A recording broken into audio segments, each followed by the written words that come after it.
Pregame.tv breaking down Dallas Cowboys, Detroit Lions, perennial underachievers in the NFL, both playoff contenders. Pretty similar stats across the board with both of these teams, both at 4-3. But of course, the Cowboys, since they reside in the NFC least, looking good to go ahead and win the division, especially off their tremendous defensive performance against the Eagles last week. And the Detroit Lions lose a heartbreaker to the Cincinnati Bengals. Detroit's in a real dogfight in the NFC. There's really only one wild card spot open because obviously Seattle or San Fran's going to grab one of them, and the Bears, and now the Carolina Panthers, three good teams for one spot, basically, assuming the Packers, of course, go ahead and win the division. This is a really, really important game for Detroit. Pretty important game for Dallas. Detroit's laying 3 and some extra vig, but possible Dallas is a slightly better team. What do you think, Brady? I have them rated equal. And you could maybe say that Dallas should be rated a little bit lesser than Detroit because of the recent injuries they have had to DeMarcus Ware and DeMarco Murray, but it didn't seem to matter last Sunday. Yeah, I think, I watched that game, and I was just shocked at how bad Foles played. I mean, sometimes it's a team loss. He was horrible. Yeah, and he had been pretty good. It looked like they had found a nice little complement to Michael Vick. You know, if they wanted to go with the dual quarterback situation, he was playing pretty well, but that was an ugly game. And then Matt Barkley comes in and got worse. Yeah, you look at Detroit, and one thing about their stats, and statistically Dallas is slightly better. Mm-hmm. But I agree with you. I think Detroit is a slightly better team, especially at home where they have a big home field edge. Yeah, right. Because they had that throwaway game against the Packers where Burleson went Papa John with the pizza. And yes. And so he's out for the year. He's not that big of a deal. No. But he becomes a big deal when all of a sudden Megatron can't play. Yes. And you talk about one player being worth 3 points to a team. The Packers go up from 7 all the way up to 10. I know those are dead numbers, 8 and 9, but still, huge line move. They destroy Detroit, and so that really skewed a lot of the stats on the Lions. And I agree. Anyone who watches this team knows how important that is. Did you see the Hail Mary? I call it a Hail Mary, the triple team touchdown pass this past week against the Bengals?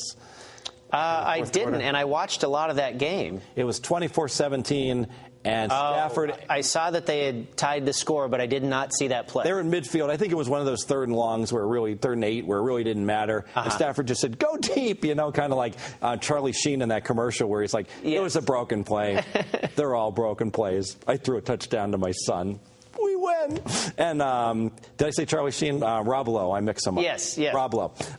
Same, very similar guys. Right. One makes about 100 times more than the other. Aside from that, very similar. But he throws the ball up for not up for grabs, but the three Bengal midgets, all around Megatron. He just jumps up and catches it. Very, very impressive. Yeah, and Megatron will be back for them. Reggie Bush having a great season with them. Joique Bell had a nice week last week. And you know what? The Bengals, I have to look at my ratings here, but I have the Bengals, I believe, even with the Chiefs in the AFC. I mean, this is no pushover team that they were in a war against. Whereas Dallas, that wasn't exactly, I don't know how impressive that was over Philadelphia, who's, again, you mentioned the NFC least. They're competing in a division that is lesser than what the Lions have faced so far. Yeah, and I think if you look at the situation, by the way, I think Cincinnati, looking ahead, they clearly are in a fight for the number 2 seed in the AFC, and it's going to be. I was in my Tuesday meeting with Nick, who's a very sharp guy, and he said, "How are the Bengals in competition for the number 2 seed?" And I know he was thinking, "Oh, Kansas City and Denver are both ahead of them." And I just looked at him. I said, "Focus." Obviously, only one of them can make it, and then with New England falling on hard times, could well be Indy against the Bengals to get that number 2 seed. Be an interesting game. Yes, but going back to the NFC here. Like I said, the Lions need this game like blood. They're looking at the standings. They're not going to catch the Packers, and they see Bears, Carolina, both winning games. They got to start winning, and because it's probably going to take 10-6 to get to the playoffs in the NFC. Huge game for them.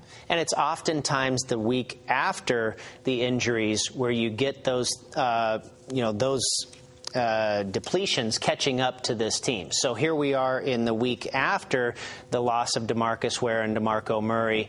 Will that catch up to the Cowboys? Like you say, this game is not as important to them because they're in the NFC East, where they can win that division at 9-7. Yeah, just like VR was out last week, I thought I brought my A game. I was like pumped up, and now it's the next week, and I'm scrambling in late. I'm doing in-run betting on Lafayette, trying to get flat on this game. And it's like doing the best I can here without. You're running on adrenaline that first week, and now reality sets in. Now I'm running on Dayquil, but I'm going to go ahead. I do like the Lions here. I'm going to go ahead and make this official. Go for it. Dallas Cowboys. Let's recap, folks. Game of the year against Denver Broncos. Romo throws for 5,000 yards. Gives the game away at the very end, but plays a great game. Jerry Jones and all the relatives in the box going up and down with the emotions. Followed up with the Sunday Night Football game. Washington Redskins come to town. Big game. Cowboys only get 230 yards, get all the turnovers. They get the win. One more time now, divisional game against the Eagles. Both teams 3-3 for first place in the NFC East. Huge game. Dallas gets the win on the road. Big game. Now you can make a case for this as an important game at Detroit, but it's a much more important game for Detroit. They're the ones who are hosting what used to be America's team. I think it's the Broncos now. And the bottom line is that you cannot keep getting up for game after game after game. Cowboys are going to be taking their Dayquil, then they're going to be taking their lumps. They're going to go to Detroit in a high-scoring shootout. I think Detroit gets more points. Stafford finds a way. Let's lay the 3 before it goes to 3.5. Get down on that. Another one that I don't think is going to be there on Sunday. I'm sold. I like it. Yeah, I agree. I think how you illustrate that Dallas is now going into their 4th game in a row, with the 3 prior being highlighted on the schedule, 2 of which were divisional games, one of which against America's new team, and now you go play the Lions. Hey, don't we usually see them on Thanksgiving? It's just not. It's a little bit off kilter for this Dallas team, and a perfect spot for the Lions, who have a lot more to lose in this game. Plus, I spoke to Johnny Detroit, and he likes it as well. And if anyone should know the Lions, I certainly was going to check with him before we check with Marco before the Steelers games, and we go ahead and check with Johnny Detroit before the Detroit games. So it's always good to know that the local.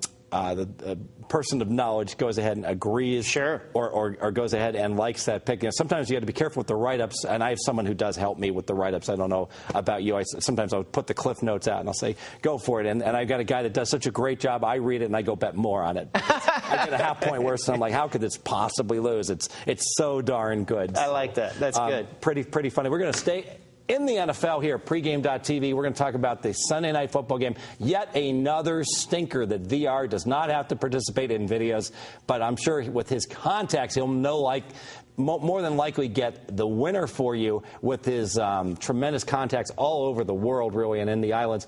But we are, of course, looking at Josh Freeman and the Minnesota Vikings. Why would you even ponder trading for this guy? And, good word. Or picking him up off the waiver wire, the unemployment line.